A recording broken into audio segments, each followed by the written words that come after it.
Tony Kinnett. Tony Kinnett. Tony Kinnett. Tony Kinnett. Tony Kinnett. Tony Kinnett. Tony Kinnett. Host of the Tony Kinnett cast. Let's get down to business. You're listening to the Tony Kinnett cast on 93 WYPC. WCYTV. Here on the Daily Signal. Hey, good evening and welcome to the Tony Kinnett cast here on the Daily Signal, nationally syndicated first on 93 WYBC. Boy, do we have news for you. Pretty good news, unless you are former CIA Director for Barack Obama, John Brennan, who has been referred officially to the Department of Justice for, you guessed it, lying to Congress. So from the House of Representatives, to the House of Representatives from Attorney General Pam Bondi, quote, "We write to refer significant evidence that former Director of the Central Intelligence Agency, John Brennan, knowingly made false statements during his transcribed interview before the Committee on the Judiciary on May 11th, 2023. They then cited a couple of things that are an issue and then recommend a good, healthy series of charges. Now, there are some already who are out there saying this isn't enough, this is a nothing burger, nothing's going to come out of this. If you do not want a repeat of Sean Diddy Combs, as we've said before, who was hit with RICO charges and poisoned our crops, burned our supplies, if you don't want those kind of charges which to be levied and then dropped because they may shoot for the moon and then they land among an unsure jury and the dumpster heap of failed court cases, then you go in with charges you know will result in significant discovery by legal teams. That's the prize here. Say it, write it down, get ready to put another coin in the Tony Kinnett was right jar, if you'll pardon the narcissism. I think that it's really a good thing to see discovery processes in which legal teams peruse emails of all sorts, shapes, and sizes, group chats if you're Politico, or many of the other various means of communication in oath, out of oath, in Congress, out of Congress, that many of these former Obama administration officials made surrounding the Russiagate, Obamagate scandals, in which the Obama administration, directly at the request of the president then of the United States, Barack Hussein Obama, framed President Trump in an attempted intelligence fake series of reports from the intelligence community claiming that Donald Trump, at the time candidate Trump, was somehow a Russian asset that Russia had leaned in favor of to win the presidential election against Hillary Clinton. Of course, now we found out that basically the exact opposite is true. That the Russian Federation wanted social media chaos, and they got it, but they also withheld certain information like Hillary Rodham Clinton's rampant tranquilizer use and manic depressive bipolar episodes, in which, essentially replace her with any angry crackhead outside your local speedway or Katie Porter of California, and presto, that was Hillary Clinton during the election cycle. Quaaludes, my dudes. And so now what we are looking at is a series of lying to Congress charges levied at Comey, levied at Brennan, levied at more to come, who are going to reveal a series of documents that will lead to further charges. If you do, in fact, hit the Brennans, the Comeys, the whomevers, with big, serious, whopper-sized charges right out of the bat, don't be surprised when you end up coming up with nothing to show for it, and then double jeopardy in the United States, you can't try someone for the same crime yet again. So really interesting to see a series of false accusations be brought before Congress, again, to reduce the process, or should I say reduce the number of processes, which some consider to be political prosecutions. You have to show that those who participate in said actions face consequences for doing so. Ergo, the Obamagate boys coming to good old-fashioned charges from the Department of Justice and Congress. This brings us to government shutdown behoozits, because we are now on day 21 of the federal government shutdown, and people are starting to get real spooked. What people are starting to get real spooked, Tony? Well, the Democrats. The Democrats are having a really, really tough time with this. And for a couple of reasons. Of course, because the polling data shows that Donald Trump's approval rating has climbed during the government shutdown, where House and Senate Democrats' approval ratings have plummeted. Of course, Chuck Schumer's rating is at an all-time low. Digging ditches in New York would be a job of great heights for Chuck Schumer. And then, of course, you have Hakeem Jeffries, who, according to Axios reporting, isn't even going to get reelected into House leadership in his own caucus as the House Minority Leader. So what does this mean? What are the next moves? Well, the Democrats have said no to the clean resolution that Republicans passed out of the House with bipartisan support, and then has had Republicans and 2.5 Democrats voting for it in the Senate. But the rest of the Senate leadership won't pass that CR. They've rejected Representative of New York and Republican Mike Lawler's Obamacare provisions to fund the Obamacare subsidies for the time being. And they have now rejected a separate bill that would provide for the paychecks of essential federal workers and, of course, our armed services. I have seen better political self-preservation in roadkill. The Democrats are trying to swap out next year's midterms for a full-blown funeral. And it's not me saying this, by the way.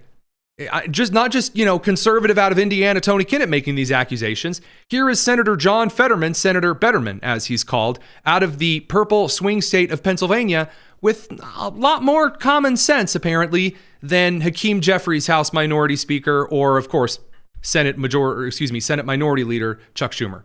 I believe John Thune is an honorable man, and I do believe we could have a serious conversation to talk about extending these tax credits. I've always supported that. You could check my record. I vote for that.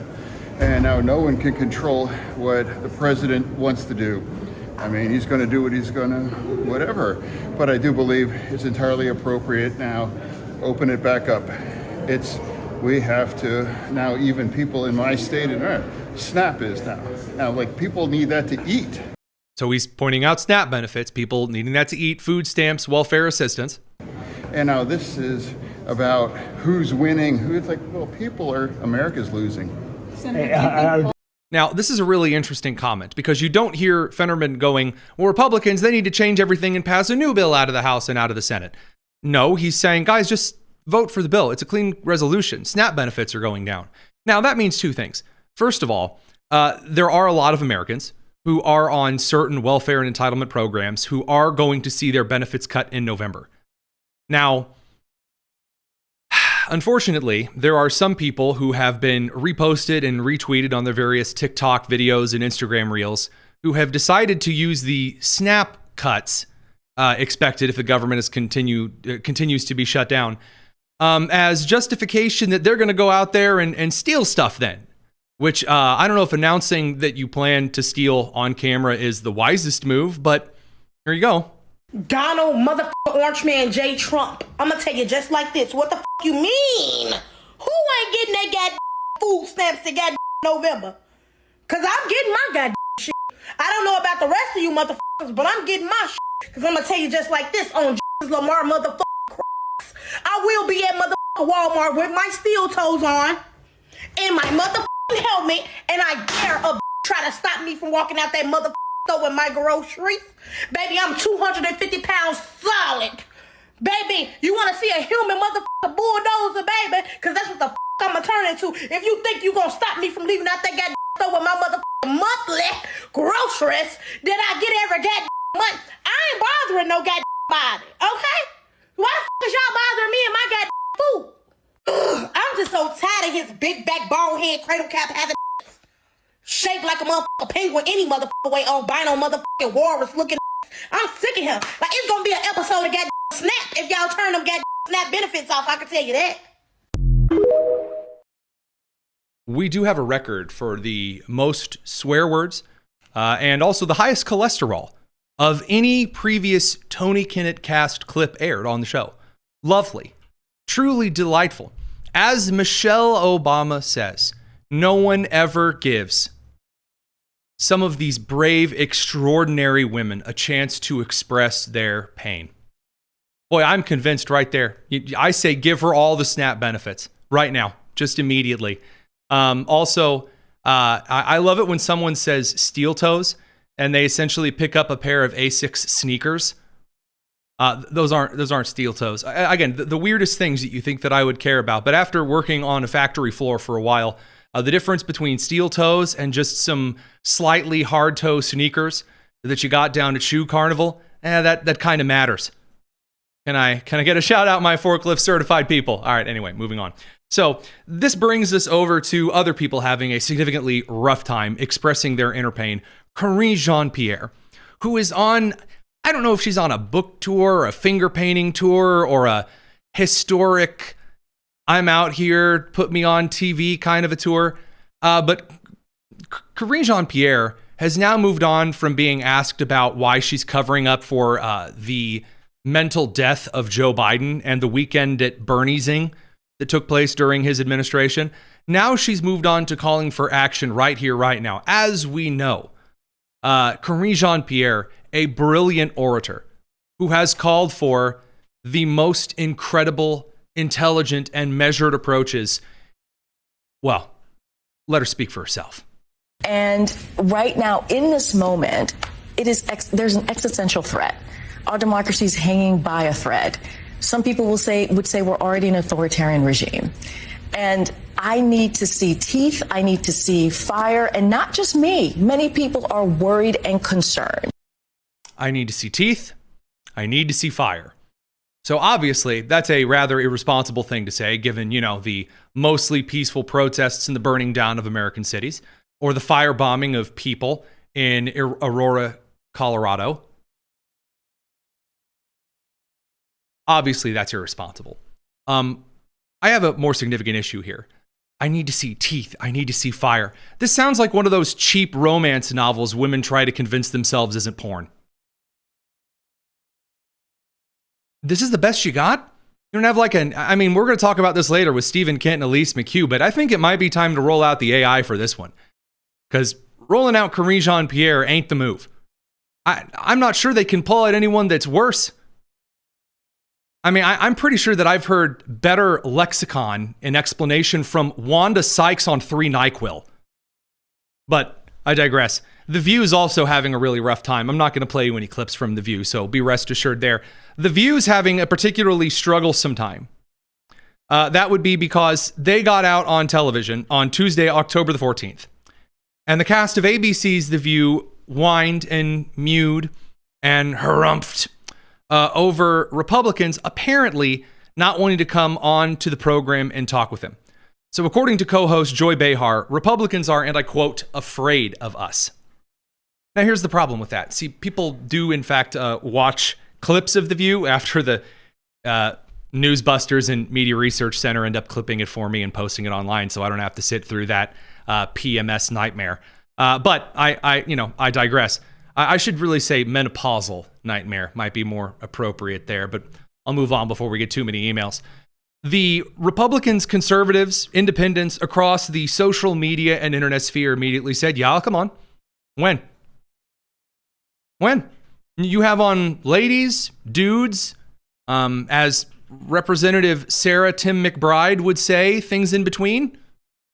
Why not have on in Republican or conservative? You had everybody from Allie Beth Stuckey to Marjorie Taylor Greene to Byron Donalds to Riley Gaines, Danielle Alvarez, senior advisor for the Republican National Committee. All of these people said, hey, here you go. I'm happy to hop on anytime you like. And then The View turned them down. Clay Travis and Buck Sexton, kind of the top of the conservative radio charts. They said, hey, happy to do it. And they showed screenshots of them emailing the show's producers. And it turns out, no, The View has repeatedly, consistently turned down any one of these individuals on the right side of the aisle. Unless they can bring on RFK Jr.'s wife and lecture her, they're not interested in having you on. Now, again, I know that reporting that the ladies on The View are full of crap may not be the most particularly interesting thing, but it does fit to perhaps the last and most excellent theme of things that I know you're just positively excited to enjoy. This would be the Vice President of the United States, J.D. Vance. Now, there were a lot of people who came out and said that good old J.D., he was going to be the super duper hyper isolationist, that he was going to keep the United States from achieving its foreign policy goals, and he was going to give the United States away to this, that, and the other, and all of these weirdo, wacko conspiracy theories. And then it turned out that J.D. Vance is just who he's always been, which is pretty smart in the moment. And, again, the best looking vice president that we've ever had doesn't particularly hurt. Vance was asked about Hamas, because Hamas, since the ceasefire, has not ceased the firing. Now, they did give Israel back the hostages, and then Israel gave back like 2,000 prisoners of war. And now Hamas is running throughout Gaza Strip and getting into little civil wars with different factions trying to rule over the Gaza Strip. And then a few of them decided, you know what would be great? What if we took a couple of pot shots in the most CCTV filmed part of the area, i.e. the border with Israel? And a couple of Hamas fighters fired a couple of rounds and shot some Israeli Defense Force soldiers. And now there's a little bit of concern that, well, look, Hamas isn't going to disarm. They're not going to cough up the arms and kind of go away quietly. And they're shooting their own people. By the way, all of the genocide in Gaza people went strangely quiet after Hamas started to be the group running around, apparently wantonly shooting everyone, as the earlier claims about Israel suggested. So Vice President Vance was asked about this earlier today, and I think the answer is pretty apropos. Here you go. And look, our warning to Hamas is very straightforward. The terms of the 20-point plan that the president put out there is very clear. It's supported not just by Israel, but by all of our Gulf Arab friends. It's that Hamas has to disarm. It's that Hamas has to actually behave itself, and that Hamas, while all the fighters can be given some sort of clemency, they're not going to be able to kill each other, and they're not going to be able to kill their fellow Palestinians. Now, again, that's going to take a little bit of time. We're talking about how to set up the security and humanitarian apparatus to put all this in place. But right now, where I stand, I feel confident that we're going to be in a place where this peace lasts, where it's durable. And if Hamas doesn't cooperate, then as the President of the United States has said, Hamas is going to be obliterated. Correct. That's the correct position here, by the way. It is. The kind of red line walking back that the Obama administration did, and then the Biden administration did, where you'd have Biden, pushed up into the colloquial wheelchair to the microphone, where he would look sort of into the camera, sort of off into his distant memories and go, "Don't." And then, of course, the terrorist organization would do whatever it was that they wanted to do, and then Biden would back off and he would move the line a little bit back. That age is over. Now, that is spooking a lot of other countries around the world. It is spooking China. It's spooking Russia. It is spooking those in the South American areas like Colombia and Venezuela, who are recognizing that the age of free rides and kind of eternal general occupation-y goobery forces is over. It's over. And it is something that many Americans voted for, not on behalf of any special interests or profundity groups, but because if you are going to do something, as President Trump said, then go in and do it. Quit screwing around. Dispatch the B-2s. Send them in. If I'm going to be paying Lockheed Martin a chunk of my tax money, then I want the boom that Lockheed Martin makes to be a really nice boom. Really light up some ordnance. You know what I'm saying? That is absolutely correct. So Vice President Vance showing yet again why the 2028 ticket is absolutely Vance and Rubio. We'll be back in just a moment. We've got Stephen Kent and Elise McCue, as well as Representative Josh Williams from Ohio. And then a little bit tonight, later on, we're going to be with Tucker Carlson and Turning Point USA at the Charlie Kirk event down in Bloomington, Indiana at Indiana University. Don't go anywhere. It's the Tony Kinnett Cast here on The Daily Signal. A new study in Newsweek, a survey over from Vantage Point Counseling Services, says 28% of adults have either had an AI relationship or an affair. It's getting really weird out there. And so when we've got the weird stuff that's really pervasive into the culture, some really ground shifting stuff, we go to Stephen Kent of Geeky Stoics, who, not so coincidentally, has a new video out on the emerging trends in pornography and how to escape from it. And of course, our very own Elise McCue, co-host of Problematic Women here at the Daily Signal. All right, Stephen, just going to pitch it to you right off the bat. There are a lot of people you've cited in kind of pop culture who have said that their addiction to pornography has kind of shaped their entire minds. And I've got a hunch that we might even hear more pretty soon about this AI stuff. What do you think? Yeah, well, there's no doubt that when it comes to pornography, adult content, explicit anything, what people experience in the online world is going to impact and shape the things that they want out of their real world lives. That Newsweek survey that you mentioned, that people are reporting having romantic relationships with AI, begs the question of what they consider to be romantic. What kind of conversations, activity, and feedback and responses do people consider to be ideal for a partner? People are going to project what the AI gives them onto human beings. You know, one of the things that I think anyone who's been married has to contend with at some point in their life is that their spouse is not designed to bring them gratification and satisfaction in all things. You actually have to do a whole lot of creating that for yourself. And AI does not operate under those rules at all. It is designed to give you everything and every bit of gratification that you might want back from it. It's really dangerous. It's very anti-human.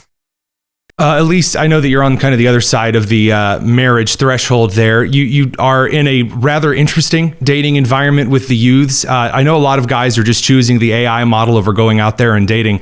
How tough is it out there? Oh my gosh, every time I hear a new thing come out about the new dating trend or relationships, I truly do feel like I got the last chopper out of Nam. Get to the chopper! Finding my boyfriend in college, and I'm clinging on to him for dear life because I'm not going to go out and date AI.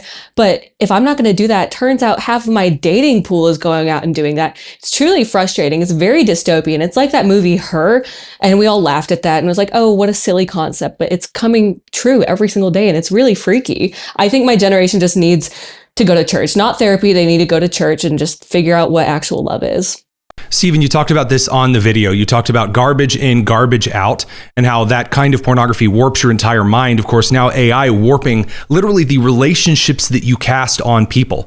Gimme, gimme, gimme, get. And this kind of idea that has warped your entire brain, there is a path out of it. And Elise is talking about church. Geeky Stoics is focused on returning to the classics. So you cite Marcus Aurelius. You dig back to some of the Roman playwrights. What are you seeing that young men are looking for in a way out of this? Well, I shouldn't say young men, people of any age, because society's so hooked on it. Yeah, men, women of many ages are looking for a way out of, honestly, what I would call a modern version of the myth of Narcissus. You know, this is told by Ovid, and it basically is, you know, this story in which a young man falls in love with his own reflection in the pool. That's where we get the word narcissism, obsession with the self, and nobody can make him feel the way that he makes himself feel when he looks into the pool and sees his own face. And you might go, well, that's not what pornography is, but it actually kind of is. A lot of what that activity is really based on is getting exact feedback on the things that you think are important, good, natural, beautiful, and then everything else in the real world falls short of those things. I've played around with ChatGPT in a lot of different creative contexts. It does not tell you you have a bad idea, ever. It only ever tells you, wow, what an interesting thought. You're so smart. That's a great idea. Let me find some more information about that and we can brainstorm. That's why so many people have committed crimes associated with ChatGPT, because it does not talk people down from their worst notions. So, you know, kind of bridging the gap here between ChatGPT and general pornography culture, there is nobody in society besides perhaps the folks in your church who are telling you that the thoughts you have, the desires that you feel are not reflections of truth. They are phantoms, and you need to try and work them out. You guys remember the idea when we were in school that you shouldn't use Wikipedia for your sources because essentially you could find anything on the internet and make it true. This is the way that a lot of people, including in legacy media and politicians as well, can't tell you how many congressmen I've heard citing Grok or ChatGPT in little press statements. They simply ask whatever AI platform it is what they want to hear. Again, maybe it's not pornographic in this case, but it is really, really weird to see people just searching out and saying these robots need to tell me I'm right. At least this is one of the things that we fact check so often at the Daily Signal. I would honestly pay a premium subscription for every single social media site to filter out any AI slop and filter out any information that's been touched by it. And it's a really interesting trend. I think, especially with Gen Z and maybe younger millennials, we can actually start to see patterns when things are being written by AI. You can tell by the huge something's off, something's has like a huge hyphen. It's not just this, it's this. And someone put their finger on it very concisely. You can find all these patterns, but the underlying thread isn't what's said, but it's what's not being said. And at the end of the day, AI is just like an amalgamation of what everyone on the internet is saying, and you can't replicate it. I want to ask, though, because this is a little bit off track, but yet really important. Have you seen these patterns? Because again, garbage in, garbage out. Have you seen some of these AI patterns start to imprint themselves on people and how they talk and how they think and how they respond? Stephen? So I can't say I have, at least in verbal communication and how people talk, but my day job, Tony, is I'm an editor, and even in cases where I cannot quite put my finger on the use of ChatGPT or AI language generators, you can see how it is affecting the way in which people write. She mentioned very correctly that ChatGPT likes to say, it's not this, it's this. And the way that it structures an argument is very formulaic. Young kids, of which I homeschool a teenager, will start to mimic the way that they think about structure based on what they learn from generative AI.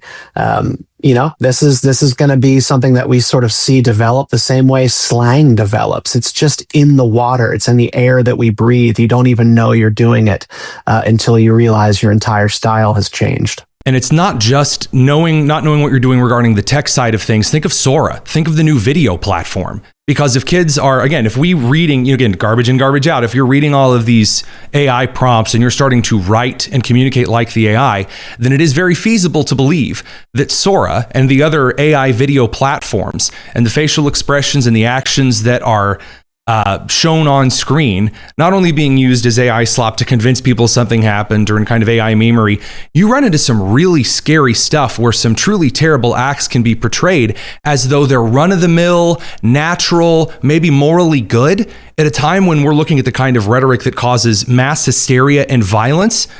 God forbid someone breaks the Sora prompt to display a lack of empathy over a truly horrible action. Elise? It's very interesting you mentioned Sora AI specifically because, I will admit I do spend a lot of time just doom scrolling on Instagram, and I've started seeing Sora AI make theme park rides based on real life events. It's very entertaining. I'm not gonna lie, I fell for it once, but I've seen them get like scarier and scarier in terms of content. There was one that was like January 6th, the roller coaster ride, and then just how accurate it looks. Now it's super innocent now, but how long until it just gets smarter and smarter and people know how to manipulate it more? And then it actually shows like, here's what would happen if Donald Trump did this and that. This is where it absolutely links back to pornography, though, because with pornography addictions, Stephen, you and I have talked about this before, the mind seeks more and more and more. And so we can already see, and I'm not trying to, pin something into where maybe there isn't. I'm not, trying to, be hyper schizo here, but it does appear that with the new AI trends, it gets more bizarre and creepier as the perhaps just Martin Luther King saying a slightly different quote doesn't quite do it anymore. Then all of a sudden it's the theme park ride that's the JFK assassination. I mean, it seems as though we do start to go more depraved because it's just not as funny as the last one. It just doesn't appeal as much as the last one, just doesn't satisfy as much as the last one. Here we are again. Yeah, the things that go into our mind shape everything that we think to be normal, just like you said. The video that we did on Geeky Stoics on YouTube about pornography and kind of how it warps people's minds. We were looking very much at this little anecdote from the show Yellowstone, where a young boy is victimized and traumatized, and he starts having nightmares about it. And so he goes to Kevin Costner, who plays the elder Dutton in the Yellowstone series, and he tells him, the only way that you can sort of change the nature of your thoughts is to change the ingredients. If you're having having a lot of nightmares, bad visions. You see bad things on the back of your eyelids when you close them. You got to start like reading some good books. You got to start taking nature hikes. You got to start doing things to inject goodness into your life if you want to change the way that your thoughts have been impacted by, you know, weird videos on social media, pornography that you were showed when you were way too young. This is sort of the nature of trying to reclaim control of your mind today. You got to change the ingredients of the things that are going in and be way more discerning with the stuff that you keep out. Elise, you know that I ask you kind of trends in Gen Z. That's one of the things that I often throw your way. You see a lot of Generation Z that's returning to church. You see a lot of Generation Z that is seeking a path out of this stuff. They don't, again, millennials and Gen Z are less likely to drink alcohol. They're less likely to engage in a lot of openly destructive behavior in a way that perhaps prior generations might have fallen into. They have their own vices. But do you see more of Generation Z putting down the phone and going outside? Not to put you on the spot, but less of the doom scrolling maybe even. No, absolutely. I mean, even this morning, my roommate comes into my room and says, "Hey, I didn't block you on Instagram. I just deleted it. It was such a detriment to my life." And I was like, you know what? Maybe I should have been doing that this morning instead of doom scrolling. And I think it's because we've been so bombarded by the internet and all these trends, and it just feels suffocating to some extent that you just really got to put down the phone, actually look outside your window instead of your Black Mirror and just take a breath. And I think that's what our generation is craving, because it's not like, oh, this is a cool new device that we've never had. Like, we've always had these phones, and we're just kind of sick of it when we see life happening outside. It is a really good thing to see kind of the shininess, the glitter wearing off, and a lot of people starting to realize that on the other side of this, it is just the same kinds of stuff that can persist into danger. I know not maybe an interview where we dug into kind of the comedy that we had outlined. We were going to talk a little bit about the Trump AI video and Harry Sisson and, you know, bombardment in that way. But I think this is a more important topic, I'd argue. Elise McCue over at the Daily Signal, co-host of Problematic Women, and of course, the man whose video starts so many excellent discussions, Stephen Kent from Geeky Stoics. Really appreciate you guys. It was great to see you guys again. So instead of going to some snot-nosed panelist to talk about how Ohio is actually a super competitive fight-on district series in the next midterm election, we're going to a guy who actually talks to Ohioans because he represents Ohioans to his state government day after day. That's Josh Williams, the 44th, the man who knows exactly what it's like in Ohio because, believe it or not, he lives there. So, Rep. Williams, thanks for taking a couple of minutes here to talk with us. And what's Ohio looking like after the No Kings nursing home protests? Well, of course, those individuals have cleared now. It went back to normal, which we see every day. You know, our nursing homes were cleared out to have these senior citizens out here protesting. And then we had an influx of Antifa, these young guys who want to, you know, back a Mamdani and turn our country into socialists and communists. You know, influx in our communities for the No Kings protest. But I didn't see average, you know, Americans, average Ohioans that are in my district out at these protests. You know, it's no different on the ground than before these protests, which is, you know, Ohioans are excited about the policies that are coming out of the Trump administration. You know, Donald Trump campaigned on the idea of getting rid of illegal immigration, securing the border, getting better economic policies. And we're seeing those policies come out of the White House. And that's what my constituents are focusing on.